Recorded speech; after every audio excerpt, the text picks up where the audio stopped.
Shalom, family. As we enter part 5 of this series, we're not going to start something new.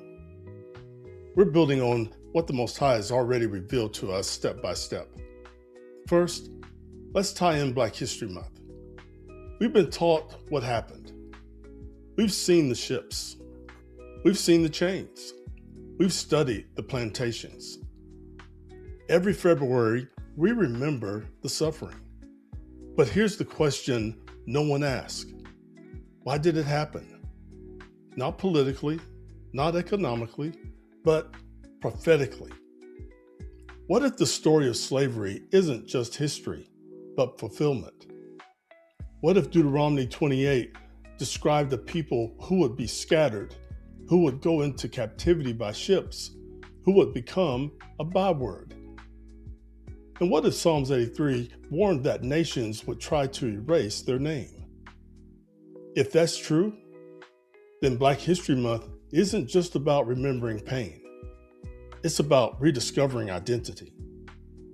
Let's quickly reflect on what we've covered so far in this series. In part 1, we restored the name Yasharal and exposed the lie of false labels that disconnected us from covenant identity. If that name, Yasharal, sounds unfamiliar, it's simply the original Hebrew form of what many Bible translations render as Israel. You see the original Hebrew characters of Yasharal on this slide. In part 2, we walked line by line through Deuteronomy 28 and saw how the curses became historical markers. Ships, yokes of iron, bywords, scattering among all nations. In part 3, we examined how prophecy foretold that we would forget our heritage, not accidentally, but through deliberate suppression, religious colonization, and global conspiracy. In part 4, we confronted the uncomfortable truth. Captivity never truly ended. It only changed forms. Yet, even in captivity, prophecy declared that we would remember ourselves. Now, in part 5, we widen the lens. We look at the two major slave systems that shaped the modern world: the Ishmaelite, Arab trade in the East, and the Edomite, European trade in the West. Different lands, different methods, but one prophetic outcome. This is not about stirring hatred. This is about understanding fulfillment. Because when you see both wings of oppression clearly, you realize this was not random history. It was covenant consequence unfolding across continents. And if prophecy named the captivity, then prophecy also names the awakening. Let us proceed carefully, historically, and scripturally. Before we go further, we need to clearly define our objective. The goal of this teaching isn't to create hostility between people. It's not to single out modern individuals. And it's not to rewrite history emotionally. The objective is to expose how two major global slave systems, the Arab Ishmaelite system in the East and the European Edomite system in the West, worked independently, yet both fulfilled the same prophetic framework spoken in Torah and echoed in the sealed scrolls, aka Apocrypha. When we study Deuteronomy 28, Joel 3, Psalms 83, and 2nd Esdras, we see something very specific. Captivity wouldn't come from a single source. It would involve multiple nations. It would scatter us in more than one direction, and it would attempt to erase us as a people. So, we're dealing with two timelines converging into one prophetic scroll. Because what looked like separate historical events were actually different hands serving the same prophecy. Different hands, same prophecy. When we understand that, history stops being fragmented and prophecy becomes precise. Let's examine both systems carefully, with scripture in one hand and documented history in the other. At this point in the series, We've established that the curses of Deuteronomy 28 were not symbolic. They were geographical. Yasharal was not scattered in one direction. We were scattered east and west. And that matters. To the east, captivity flowed into the Arab world, across the Sahara, through the Red Sea, into North Africa, what we now know as the Middle East and beyond. To the west, captivity crossed the Atlantic, into Europe, the Caribbean, and the Americas. Two directions, two systems, one people. This is why Joel 3 speaks of children being sold far from their border. This is why Psalms 83 lists multiple nations together. This is why Deuteronomy 28:64 says we would be scattered among all peoples from one end of the earth to the other. We see these arrows moving in both directions from Africa because Africa became the central staging ground for global captivity. But notice something important. The oppression came from two directions, yet it produced one outcome: loss of name, loss of language, loss of land, loss of covenant memory. That consistency across continents tells us something critical. This was not a coincidence. It was covenant fulfillment unfolding through multiple empires. When we see East and West together, the prophecy becomes complete. February is Black History Month. We honor the struggle. We remember the slave ships and chains. We teach about civil rights. But Deuteronomy 28 said a people would be scattered among all nations. It said they would go into captivity by ships. It said they would become a byword like Negro, Black, etc. So the question isn't just what happened. The question is, was it written? And then Psalms 83 says something even more specific. It records nations saying this: "Come, let us cut them off from being a nation, that the name of Yasharal be no more in remembrance." What is this verse saying about the intention toward our people?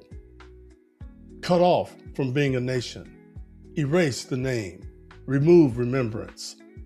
That's not random oppression. That's coordinated intention. And when we study both slave systems, East and West, when we examine both the Arab and Atlantic trades, we begin to see something deeper than coincidence. Different empires, different methods, same outcome. The name was erased, the people scattered. Which brings us to this. Was this tragedy or was this prophecy? Let's examine the eastern branch of captivity, what is commonly called the Arab slave trade. Historically, this system lasted more than 1,300 years and operated across North Africa, the Red Sea, the Sahara, and into what is now the Middle East and parts of Asia. Its characteristics were distinct. Unlike European chattel slavery, this system frequently involved mass castration of enslaved males, domestic and military servitude, absorption into Islamic society, suppression of Yasharal's identity through Islamization. There is another distinction we must also understand here. Ishmael descends from Abraham. Thus, this Eastern captivity involved not only foreign powers, but also kindred lineage within the Abrahamic family. This further complicates the dynamics. The conflict was not merely between unrelated nations. It was within the extended house of Abraham. But Scripture distinguishes between Abrahamic descent, covenant inheritance, and national identity. The covenant was established through Isaac. The nation of Yasharal came through Jacob. Ishmael is Abraham's son, but not the covenant heir. So this oppression represents something deeper. Affliction not only from strangers, but from related lines outside the covenant promise. This pattern echoes throughout Scripture. Esau and Jacob, Ishmael and Isaac, kindred tension surrounding covenant inheritance. Understanding this does not create hostility. It creates a prophetic pattern. The captivity involved multiple nations, including those descended from Abraham, but the covenant identity remained distinct. That distinction protects both history and prophecy. In the case of the Arab slave trade, the goal was not to spread plantations. The goal was control, often without preserving bloodline continuity. Now, before we go further, it's important to clarify something regarding prophecy. The 400-year affliction spoken to Abraham in Genesis 15:13 remains intact. It's a specific, well-defined time marker. It's not stretched or replaced by the 1300-year Arab slave system. The distinction remains.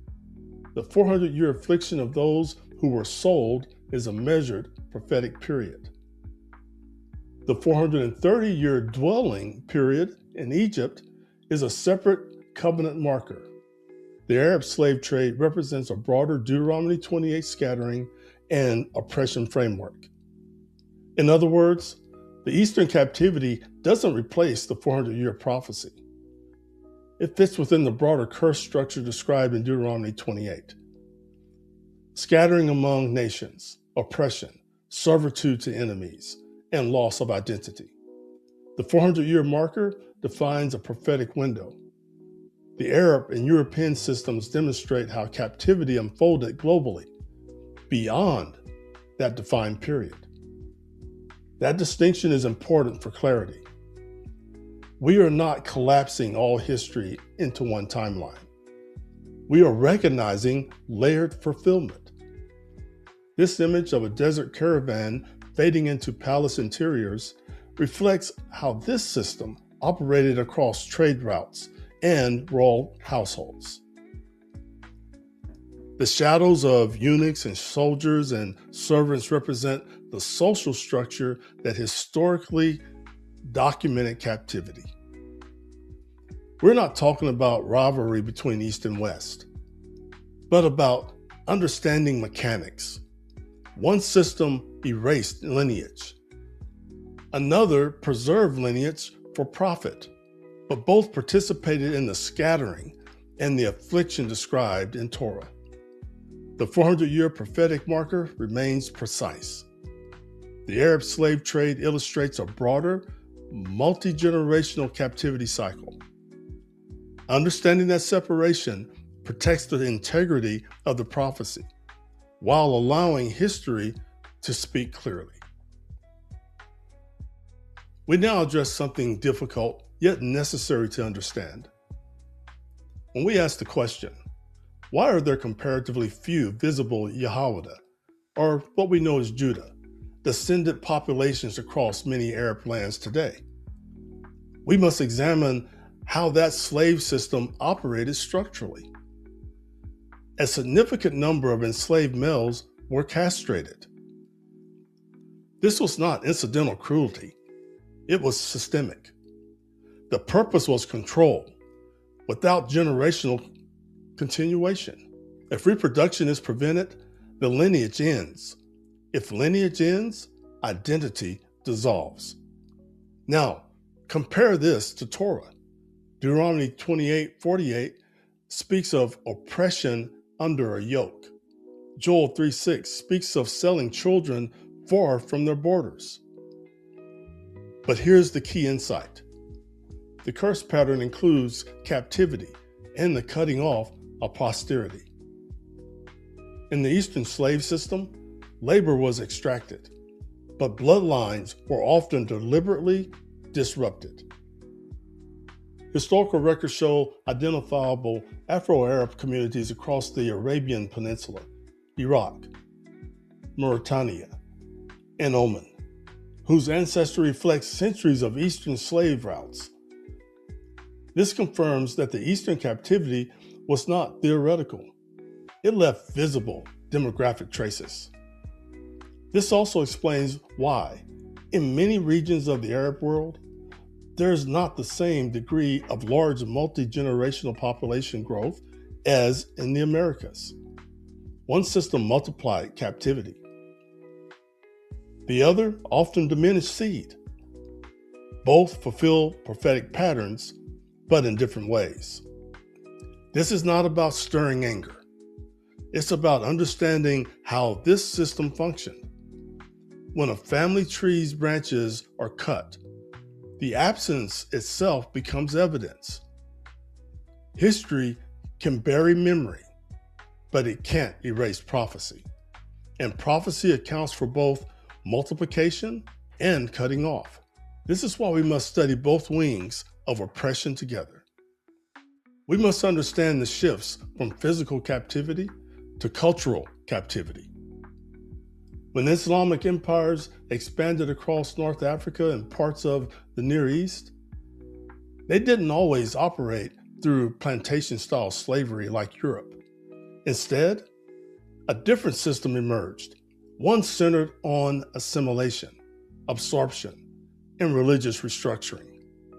Under Islamic rule, original or Paleo-Hebrew names were often replaced with Arab names.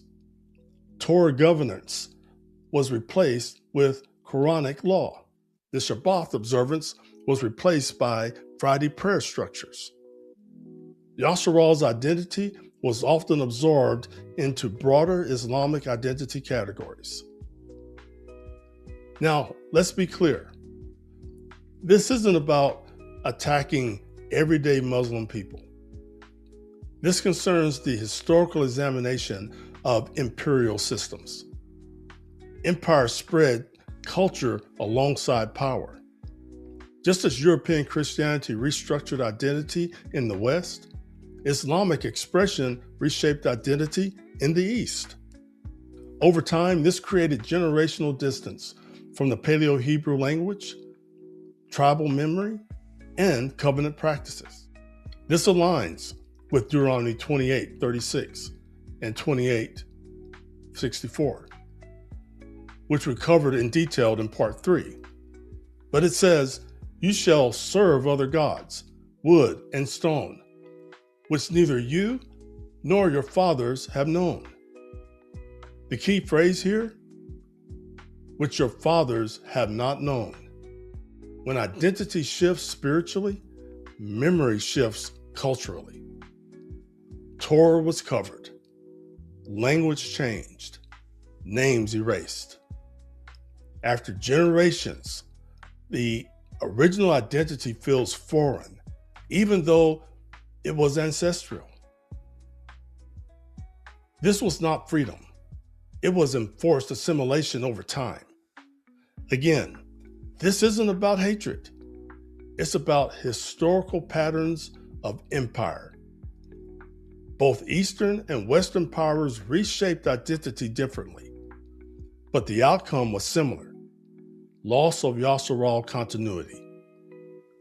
Understanding this helps us see how prophecy could unfold across multiple systems, not a single empire. It explains why awakening often begins with the restoration of language, name, and covenant remembrance. But with that said, we are keenly aware that the awakening occurring all over the earth likely looks quite different for those in Afro-Arab communities versus those in Afro-American communities. Now we turn west. If the Arab system was designed largely to control and absorb, the European system was designed to exploit and expand economically. This was chattel slavery. The word chattel means property, movable property, as in property owned by someone. Human beings were legally classified as livestock. This system had key characteristics: plantation-based forced labor, breeding programs where the offspring belonged to the enslaver, heredity bondage, where children were born into slavery. Children were also property of the enslaver. Racial caste systems. Unlike many Eastern systems, European slavery in the Americas preserved reproduction, but not for dignity. It preserved the seed for profit.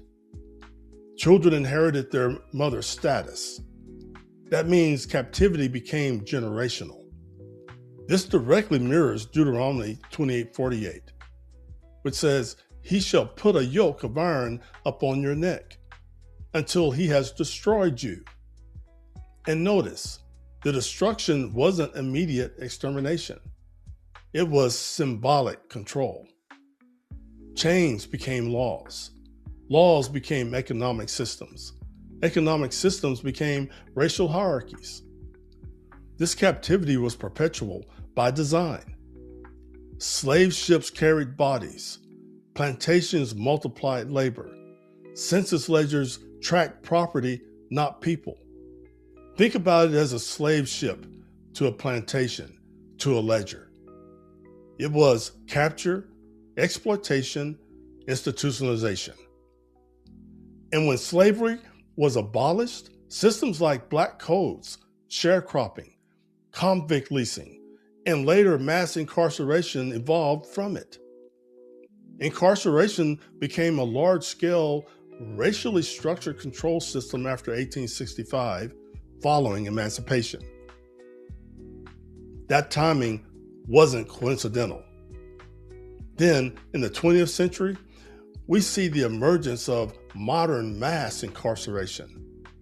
In the early 1900s, we see chain gangs, prison farms, Jim Crow enforcement.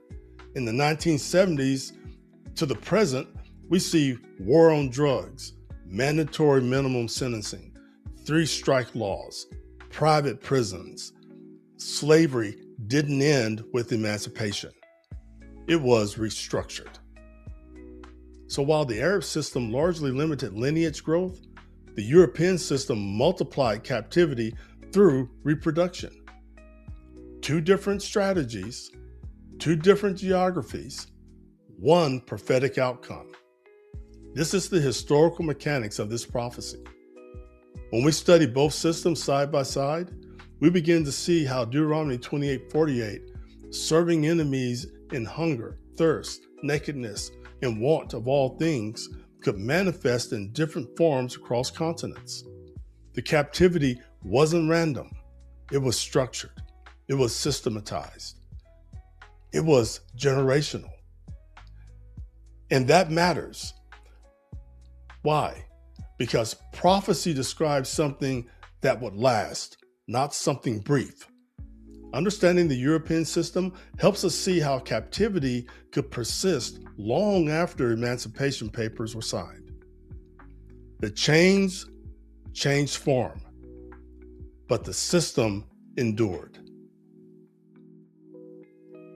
Let's highlight one of the most uncomfortable but necessary distinctions between the two systems. Unlike the Arab slave system, which frequently eliminated male lineage through mass castration, the European slave system preserved reproduction, but not for mercy, not for dignity, for profit. Under European chattel slavery, the enslaved woman's womb became the economic asset. Children inherited their mother's status, which means every birth increased the enslaver's wealth. This is why the enslaved population in the Americas grew exponentially, even when the transatlantic slave trade was outlawed. The system became self-sustaining.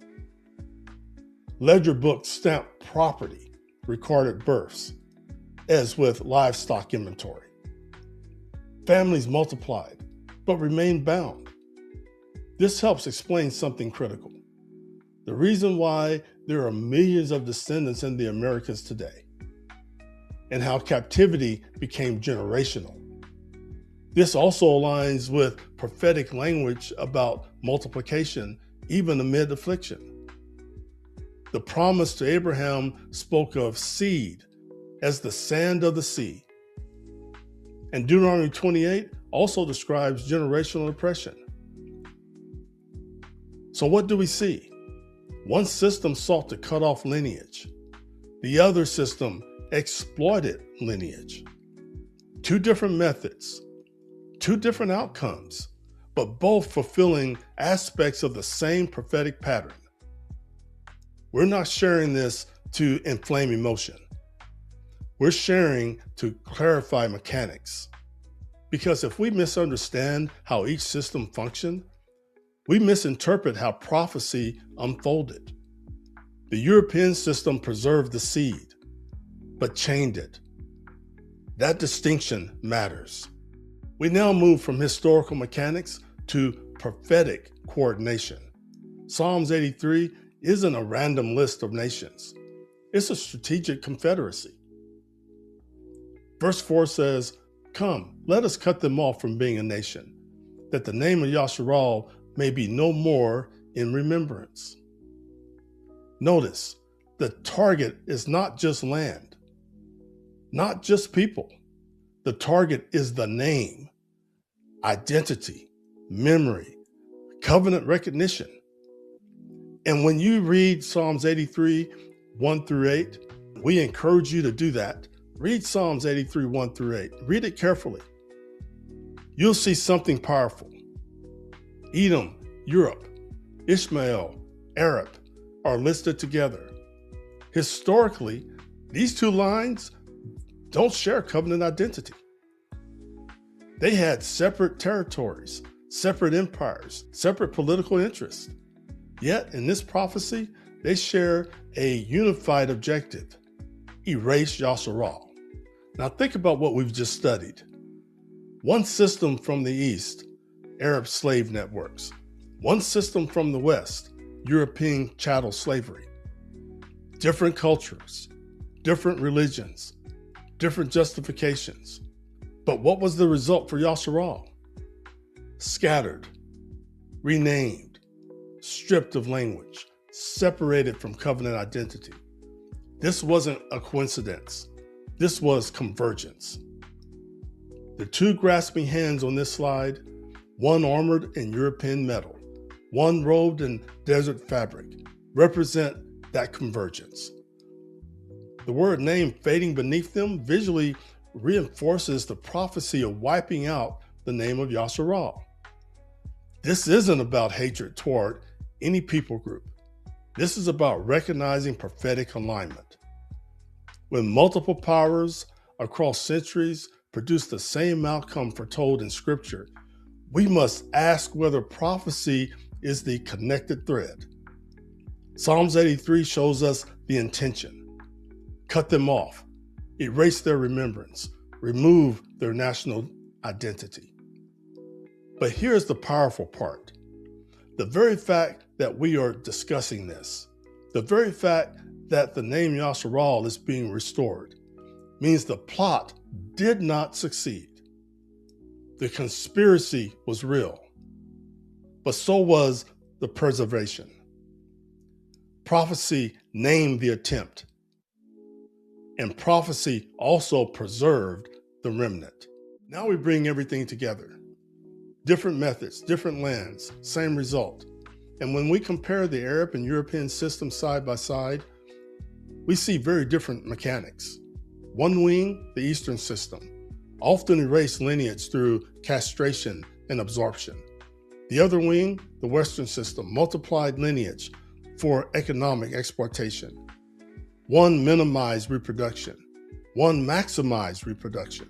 Yet both produced captivity, both produced oppression, both produced scattering. And both align with what was written long before either empire rose.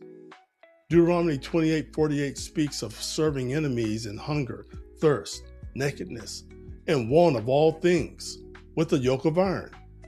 Joel 3:6 speaks of children sold far from their border. 2 Esdras 15:10 speaks of captivity and oppression. Different centuries, different geography, same prophetic pattern. Two wings, east and west, one body of prophecy. Both result in the same chains. The key is not to isolate one oppressor while ignoring the other. If we only study the Atlantic slave trade, we miss the Eastern captivity. If we only study the Arab slave trade, we miss the Western expansion. Prophecy accounts for both. And when both systems, independent of each other, fulfill aspects of the same covenant curses, it strengthens the case that this is not random history. This is covenant consequence unfolding across continents. Two systems, one prophecy, and one people at the center of it. That's the pattern. Let's reinforce something critical.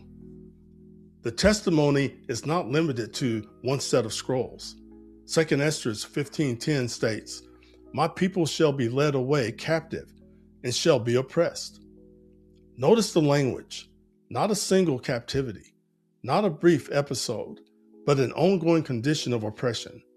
The sealed scrolls, what many call the Apocrypha, echo the same themes we see in Torah and the prophets: captivity among nations, multiple oppressors, a preserved remnant, an end-time awakening. Baruch speaks of remembering in captivity.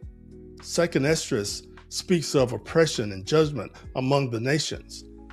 These witnesses align. That's why we're showing sealed scrolls glowing beneath traditional accepted scrolls, which are basically the 66 books of the Bible. Not competing, but confirming. The witnesses agree. This matters because critics often try to reduce Deuteronomy 28 and Psalms 83 to something that is symbolic or fulfilled long ago. Let's reflect on why this matters today. Understanding both slave systems, Eastern and Western, does something important. It ends selective history. If we acknowledge only one oppression, we understand only part of the prophecy. If we only blame one system, we miss the full picture. But when we see both wings, East and West, we see the total scope of captivity. And that removes false narratives. It prevents us from simplifying history into something emotionally convenient. This is not about hatred. It's not about revenge. It's about clarity. Clarity restores balance. Clarity restores identity. Clarity removes confusion. When prophecy is understood fully, it stabilizes the heart. Because then we realize this didn't happen randomly. It was written, foretold, witnessed across scrolls. If the captivity was prophesied, then the awakening is also prophesied. That shifts mindset from victimhood to purpose, from anger to understanding, from reaction to restoration. This is something obvious. Truth exposes the entire structure, not just one side. Systems rise and fall. Empires rise and fall. But the word remains. This matters now because we're living in the remembering. And remembering must be rooted in truth, not partial history. When truth is whole, identity becomes clear. And when identity is clear, direction follows. This is where everything converges. If prophecy named the oppressors and history confirms the methods, then identity is no longer a mystery. We are no longer debating whether something happened. We're no longer guessing whom the curses describe. The question now shifts. Not who did this, but who must now remember. The open scroll on this slide is intentional. It represents responsibility. Truth must be laid open. The evidence has been presented. From the Torah, the prophets, the sealed scrolls, and documented history. At this point, ignorance is no longer the barrier. Decision is. The glowing name Yasharal with the word remember isn't an accusation. It's an invitation. Remember who you are. Remember the covenant. Remember that captivity was foretold, and so was awakening. This series hasn't been about stirring anger. It's been about restoring knowledge. It's been about restoring alignment. When identity is clear, purpose becomes clear. When purpose becomes clear, movement follows. So the closing challenge is simple. If prophecy has spoken, if history confirms, if the witnesses agree, then will you remain informed or will you respond? Will you treat this as information or as revelation? Because once the scroll is opened, it can't be closed the same way again. The question is no longer who erased the name. The question is who will carry it forward. As we close part 5, understand something clearly. This was never about blaming nations. It was about revealing patterns, prophetic patterns, the 2 slave systems, 2 wings of oppression, 1 scattered people. If this is your first time watching, I strongly encourage you, don't stop here. Go back to part 1. Start with the name and the lie. Then walk through the curses, the disconnection, the awakening and captivity.